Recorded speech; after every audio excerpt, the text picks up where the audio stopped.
Hello दोस्तों, mission government job के official YouTube channel पे आप सबका स्वागत है। HSSC फीमेल सुपरवाइज़र जिसका एग्ज़ाम 17 तारीख को है, उसके लिए हम कंटिन्यू आप लोगों को वीडियो प्रोवाइड कर रहे हैं। उसमें ये हमारा पार्ट 7 रहेगा। और जो जो भी स्टूडेंट लैब अटेंडेंट का पेपर दे रहे हैं, भी लैब अटेंडेंट में साइंस जो है वो स्पेसिफिक सब्जेक्ट है। साइंस की वीडियो अपलोड हो चुकी है, इसी वीडियो के डिस्क्रिप्शन में लिंक मिल जाएगा। जिन स्टूडेंट्स ने नहीं देखी है वो साइंस की वीडियो देख लेना। मोस्ट इंपॉर्टेंट क्वेश्चन जो है वो उसमें करवाए गए हैं। और जिन बच्चों ने इंडिया जीके की वीडियो नहीं देखी है या इसके बाकी के पार्ट्स आप लोगों को नहीं मिल रहे, तो मैंने प्लेलिस्ट बना दी है और सबका लिंक डिस्क्रिप्शन में दिया गया है। भी डिस्क्रिप्शन यानी जब आप वीडियो ओपन करते हो, जहाँ पे डिटेल्स होती है वीडियो की, उसको डिस्क्रिप्शन बोलते हैं। वहाँ पे सारे लिंक दिए गए हैं, वहाँ से सब कुछ कवर कर सकते हो। आज की वीडियो में हम क्वेश्चंस करेंगे।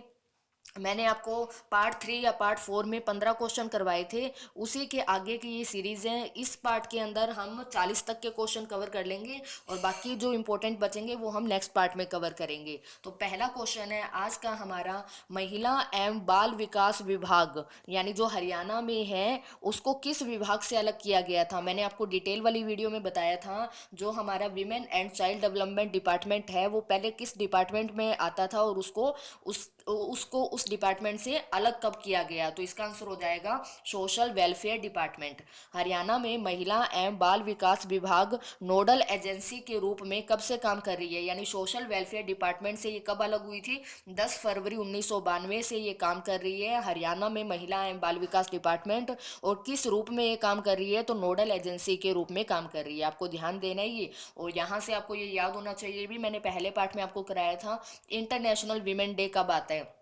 इंटरनेशनल वीमेन डे हर साल मनाते हैं हम 8 मार्च को, ये आपको याद होना चाहिए। और नेशनल गर्ल चाइल्ड डे हर साल हम मनाते हैं 24 जनवरी को। ये दोनों मोस्ट इंपॉर्टेंट डे है, ये आपको ध्यान रहने चाहिए।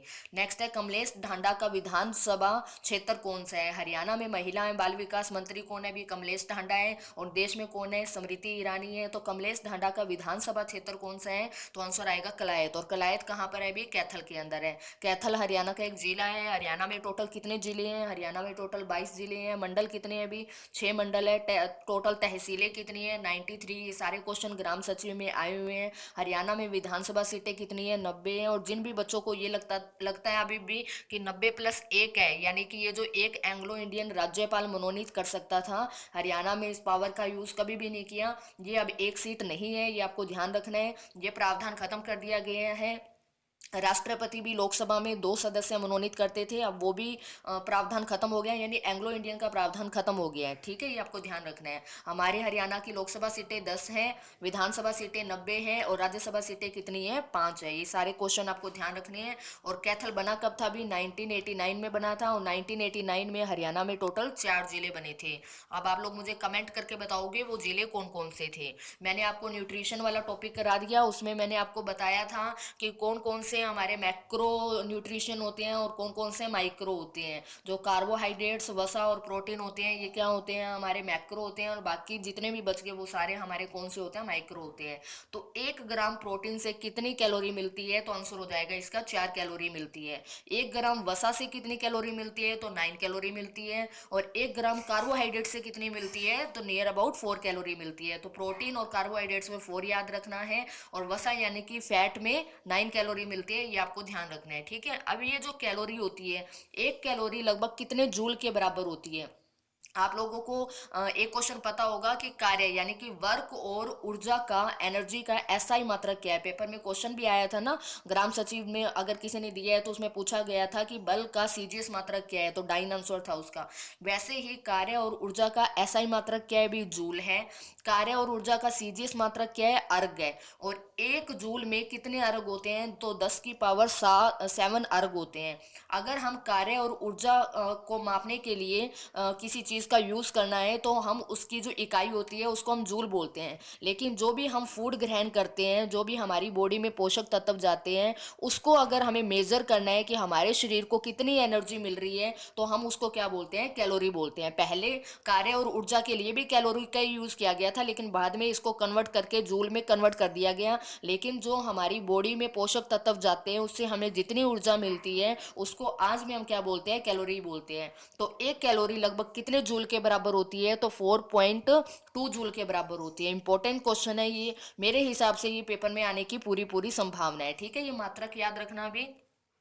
एनर्जी को मापने के लिए ही कैलोरी का यूज किया जाता है, एनर्जी का मात्रक है, लेकिन वो एनर्जी जो भोजन के रूप में हम ग्रहण करते हैं, बाकी सबके लिए जूल और अर्क का यूज होने लगा। नेक्स्ट है सती प्रथा निवारण अधिनियम कब आया? महिलाओं से रिलेटेड एग्जाम है तो यहाँ पे ये क्वेश्चन बन सकता है। सती प्रथा निवारण अधिनियम कब आया था? तो 1987 में आया था।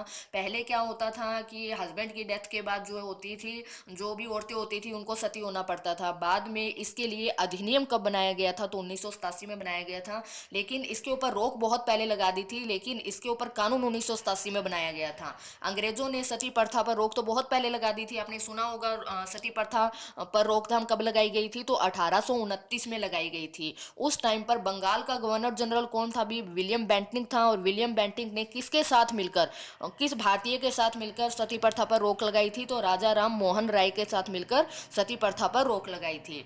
कौन सा रोग रोगी को केवल जीवन में एक ही बार होता है, यानी अगर एक बार हो गया तो वो उसके ऊपर दोबारा आक्रमण नहीं करेगा? तो आंसर हो जाएगा चिकन पॉक्स, आपने सुना होगा, चिकन पॉक्स इसका आंसर हो जाएगा। नेक्स्ट है घरेलू हिंसा से महिला महिला संरक्षण अधिनियम कब आया?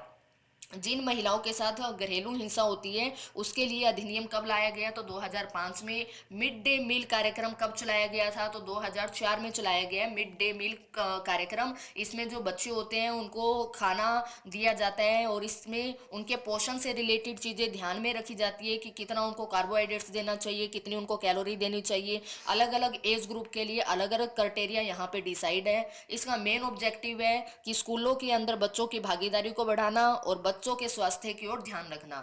दहेज अधिनियम कब आया? दहेज प्रथा अधिनियम कब आया? तो 1961 में आया था। और 1919 दिसंबर 1961 को ही गोवा पुर्तगाल से आज़ाद हुआ था, ये भी आपको ध्यान रखना है। नेक्स्ट है बाल विवाह निषेध अधिनियम कब आया था? तो 2006 में आया था। बाल विवाह निषेध अधिनियम था। विलियम बेंटिक ने 1829 में किस भारतीय के साथ मिलकर सती प्रथा पर रोक लगाई थी? तो राजा राम मोहन राय के साथ मिलकर। और ब्रह्म समाज के संस्थापक भी कौन है? तो राजा राम मोहन राय है। ओके, नेक्स्ट क्वेश्चन है हमारा, डीपीटी किस प्रकार का टीका है? डीपीटी एक संयुक्त टीका है, ये आपको याद रखना है। डीपीटी का टीका कितनी बीमारियों से बचाता है? तो 3 बीमारियों से बचाता है। ये कौन कौन सी? डिप्थीरिया, पर्टूसिस जिसको काली खांसी बोलते हैं, और टेटनस, यानी तीनों बीमारियों का ये एक ही टीका है। ये जब लगाया जाता है तो उसमें ये वाली बीमारियां फिर बच्चे को नहीं होती है। ठीक है, तो डीपीटी की फुल फॉर्म याद रखना, डिप्थीरिया, पर्टूसिस और टेटनस, ये इसकी फुल फॉर्म है और 3 बीमारियों से ये बचाता है। ये एक संयुक्त टीका है। कोरोना वायरस जो है वो किस प्रकार का रोग है? रोग से क्वेश्चन आने की संभावना है। कोरोना वायरस कैसा रोग है? ये एक संक्रामक रोग है। संक्रामक रोग कौन से होते हैं? जो कि किसी के पास बैठने से या उससे बात करने से या फिर उसका जूठा खाने से फैल जाते हैं, वो संक्रामक रोग होते हैं। और गैर संक्रामक कौन से होते हैं? जो हमारी इम्यूनिटी सिस्टम वीक होने के कारण या फिर हमारी बॉडी में प्रॉब्लम के कारण हमें होते हैं, वो गैर संक्रामक होते हैं, यानी बातचीत करने से वो नहीं फैलते एक शरीर से दूसरे शरीर में। एड्स किस प्रकार का रोग है? तो एड्स एक संक्रामक रोग है। अगर किसी व्यक्ति को एड्स है, अगर उसकी कोई भी जूठी चीज वगैरह कुछ खा लिया जाएगा तो वो दूसरी बॉडी के अंदर भी संक्रामक का कारण बन सकता है। बैक्टीरिया, वायरस, कवक या परजीवी के कारण कौन सा रोग होता है? तो संक्रामक रोग होता है जो एक बॉडी से दूसरी बॉडी में ट्रांसफर होता है। आहार में किसी तत्व की कमी के कारण होने वाली बीमारी क्या कहलाती है? मैंने कल आपको बताया था संतुलित आहार कौन सा होता है जिसमें सभी पोषक तत्व होते हैं। 7 प्रकार के पोषक तत्व थे हमारे पास।